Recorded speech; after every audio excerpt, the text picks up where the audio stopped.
காதல் பாகம் 1. இந்த வீடியோ பிடிச்சிருந்துச்சுன்னா சப்ஸ்கிரைப் பண்ணுங்கள் அண்ட் லைக் பண்ணுங்கள், ஷேர் பண்ணுங்கள். தன் அறைக்குள் முடங்கி கிடந்தாள் ஆர்த்தி. அரவிந்த் வெளிநாடு போய் இன்னையோட 3 மாதம் முடிஞ்சிட்டு. வெளிநாட்டுக்கு போனதும் தன்னிடம் அலைபேசி எண்ணை கொடுப்பதாக சொன்னவன் இன்று வரைக்கும் செய்யவில்லை. ஒவ்வொரு நாளும் விடிகையில் எதிர்பார்ப்போடு அது துவங்குவதும் ஏமாற்றத்தில் அது முடிவதையும் எண்ணி வெதும்பி போனாள். அரவிந்தின் வீடு அவளுக்கு நன்றாக தெரியும். அவனது நண்பர்கள் அவளுக்கும் நண்பர்கள் தானே. அவர்களை தொடர்பு கொண்டு அரவிந்தை பற்றி ஏதாவது தெரியுமா என விசாரித்து விட்டாள். ஆனால் பலன் என்னவோ பூஜ்ஜியம்தான். அனைவரும் ஒன்றாக சொன்ன பதில் அவன் வெளிநாடு சென்ற பிறகு எங்களை தொடர்பு கொள்ளவில்லை என்பதே. நாட்கள் செல்ல செல்ல மனம் பயத்தில் நடுங்க துவங்கிவிட்டது. அரவிந்த், ஏன் இப்படி பண்ற? ஒரு முறையாவது என்னிடம் பேசிவிடு. மானசீகமாக அவனிடம் மன்றாடுவதை தவிர அவளுக்கும் வேறு வழி இருக்கவில்லை. அவளது தந்தையிடம் சொன்னால் செல்வத்தை பற்றி ஒரு நிமிடத்தில் விசாரித்து விடுவார்.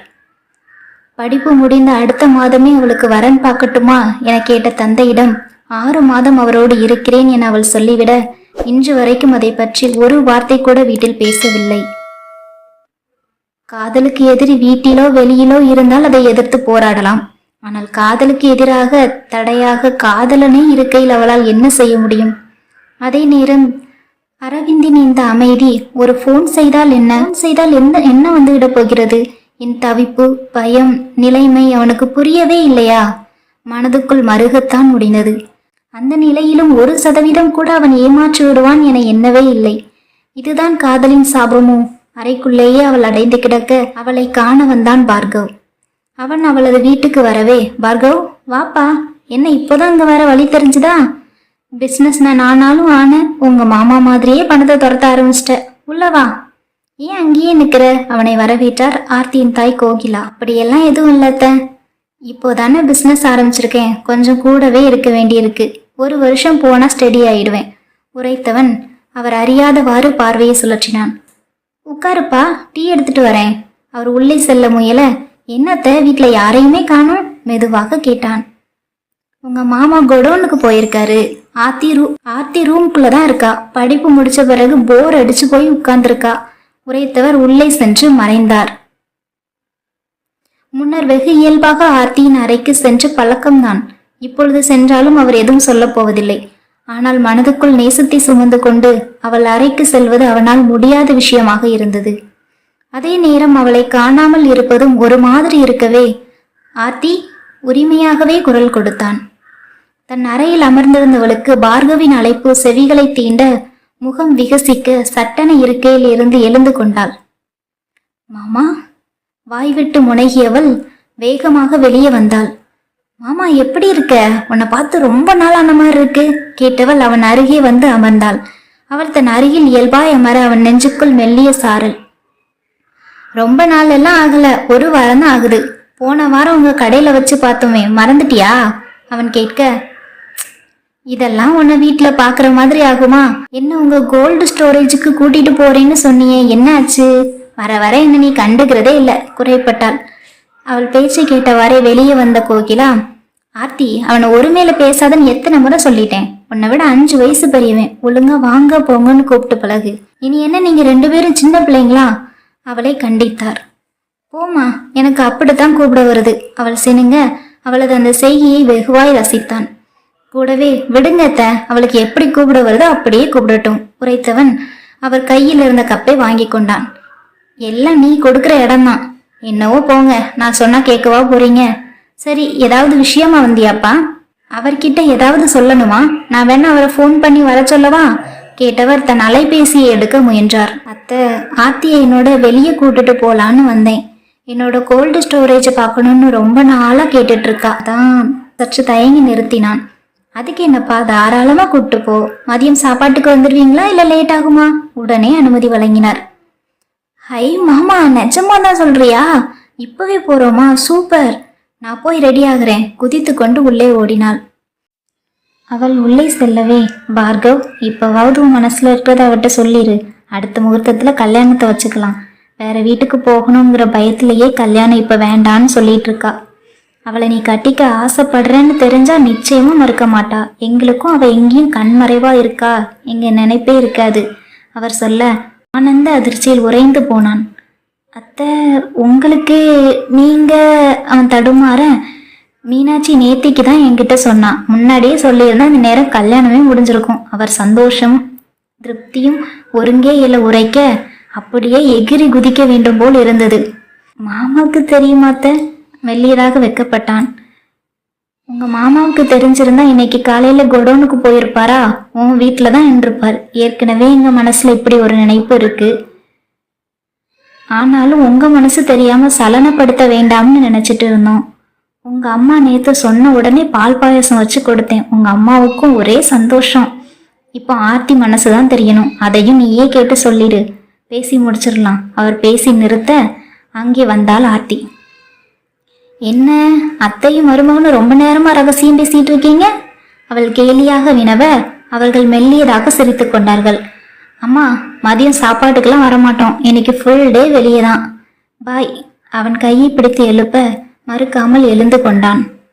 சரியத்த, நாங்க போயிட்டு வரோம். அவளோடு நடந்தவாறே உரைக்க நிறைவாகவே அவர்களை வழி அனுப்பினார். இருவரின் ஜோடி பொருத்தம் பார்த்து என் கண்ணே பட்டுடும் போல. 2 பேரும் வந்த உடனே சுத்தி போடணும் என அவர் தன் வேலையை பார்க்க போனார். மாமா, கோல்டு ஸ்டோரேஜ்ல ரொம்ப சில்லுன்னு இருக்கும் தானே? எவ்வளவு ஏரியா இடம்? யார் கூட எல்லாம் அக்ரிமெண்ட் போட்டிருக்கீங்க? அவள் வினவ அவனுக்கோ உள்ளுக்குள் உற்சாக ஊற்று. தன்னவள் தன் தொழில் பற்றி விசாரிக்கிறாளே.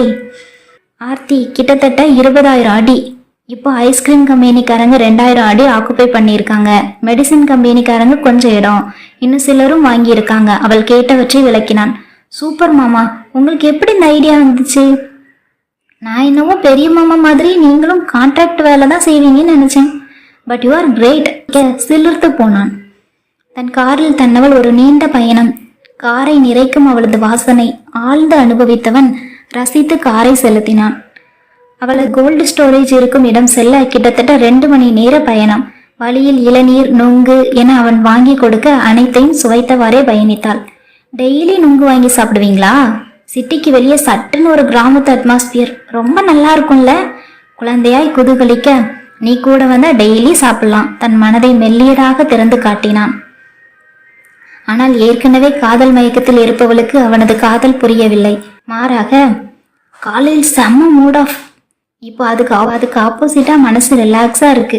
ஏன் ஆர்த்தி, உனக்கு என்ன மூட் ஆஃப்? அவனால் தெரிந்து கொள்ளாமல் இருக்கவே முடியாது. அதை பிறகு சொல்றேன். இப்போ நாம உங்க இடத்த போய் பார்ப்போம். அங்க தெரியுது அதுதானே? எப்படி கண்டுபிடிச்சேன் பாத்தீங்களா? அங்கு இருக்கும் மனநிலையை கெடுத்துக்கொள்ள அவள் விரும்பவில்லை. அவனுக்கோ அவள் சொல்லாமல் விட்டது பெரும் தவிப்பை கொடுத்தது. அதை மறைத்தவன், ஆமா அதேதான் உரைத்தவன் காரை கிளை சாலையில் திருப்ப சற்று கரடு முரடான சாலையில் கார் ஏறி இறங்க துவங்கியது. 3 ஆள் உயரத்துக்கு இருந்த அந்த கேட் அவன் ஹார்ன் ஒலிக்க விடவே அகலமாக திறந்து கொண்டது. செக்யூரிட்டி காலை வணக்கம் சொல்லி விரைப்பாக சல்யூட் வைக்க ஒற்றை தலை அசைவில் அதை ஏற்றுக்கொண்டவன் காரை அதன் இடத்தில் நிறுத்தினான். வெளியே சூரியன் சற்று தகிக்க அவனது அலுவலக அறையோ சில்லென குளிர்ந்தது. மாமா, இங்கேயே இப்படி குளிர்தே, உள்ளே எப்படி இருக்கும்? கேட்டவளது கண்கள் உள்ளே சென்று பார்க்க ஆர்வத்தில் மின்னியது. கொஞ்சம் வெயிட் பண்ண ஆர்த்தி, ஏதாவது மெடிசன் எடுக்க வேண்டியிருக்கான்னு பார்த்துட்டு அதை எடுக்க உள்ள போலாம். கணினியை இயக்கி ஆர்டரை ஆராய்ந்தான். ஒரு பாக்ஸ் எடுக்க வேண்டியிருக்கு, அதை எடுத்துட்டு வந்துடலாம் உரைத்தவன். பாண்டி உரக்க குரல் கொடுக்க அவனது உதவியாளன் உள்ளே வந்தான். சார். பவ்யமாக நின்றவன் ஆர்த்தியை பார்த்து வணக்கம் என்ற விதத்தில் மெல்லியதாக கையை மார்புக்கு குறுக்காக வைத்தவன் தலையை லேசாக அசைக்க அவளும் தானாகவே தலையசைத்தாள். மாஸ்க் எல்லாம் எடுத்துட்டு வாங்க அவன் உரைக்க, சார் எதுன்னு சொன்னீங்கன்னா நானே எடுத்துட்டு வந்துடுவேன். நீங்க. பாண்டி தயங்கினான். ஆர்த்திக்கு உள்ள போய் பார்க்கணுமாம் உரைத்தவன் கண்களால் சிரிக்க அதிர்ச்சியில் விழி விரிய ஒரு நொடி நின்று விட்டான் பாண்டி. எதையோ சொல்ல போனவன் பார்கவின் தலை மறுப்பாக அசைய தான் சொல்ல வந்ததை அப்படியே நிறுத்தி கொண்டான். அவன் அங்கிருந்து செல்லவே, என்ன மாமா பாண்டி பெயரஞ்ச மாதிரி முழிக்கிறான்? அவள் புரியாமல் கேட்க அதற்கும் சிரிப்பையே பதிலாக்கினான். இப்ப எதுக்கு சிரிக்கிறீங்க? சொல்லிட்டு சிரிங்க. அவன் தோளில் மெல்லியதாக குத்த அவள் செய்கையை ரசித்தான். ஆர்த்தி, உள்ள -40 டிகிரி இருக்கும், சுவாசிக்க ரொம்ப சிரமமா இருக்கும். வாயை திறந்து நல்லா அகலமா மூச்சு விடணும். முடியல என்கிட்ட உடனே சொல்லிடணும். 60 செகண்ட் கூட உன்னால தாக்கு பிடிக்க முடியாது. சொல்லிட்டேன் அவன் எச்சரித்தான். 1 நிமிஷமா? அதெல்லாம் இல்ல, 5 நிமிஷம் நான் தாக்கு பிடிப்பேன். அவள் வீம்புக்கு உரைக்க இப்பொழுது இதழ் பெரிய புன்னகைத்தான். அப்படியா, பாப்போம் அவன் சொல்ல அவர்களுக்கு தேவையான உடை மாஸ்கோடு உள்ளே வந்தான் பாண்டி. அவளை அழைத்து கொண்டு வெளியே வந்து கீழே ஓடிய படிகளில் இறங்கினான். அங்கே இருந்த சிறு அறையில் வந்து நின்றான். அவளது உடையை தானே அணிவித்தவன். முழங்கால் அளவுக்கு தடிமனான லெதர் பூட்ஸ், தலையை முழுவதுமாக மறைத்த மாஸ்க், மூக்கில் சுவாசிக்க வேண்டியிருக்கும் உபகரணம் அனைத்தையும் பொருத்தியவன் பாண்டியின் உதவியோடு தன் உடைகளை அணிந்து கொண்டான்.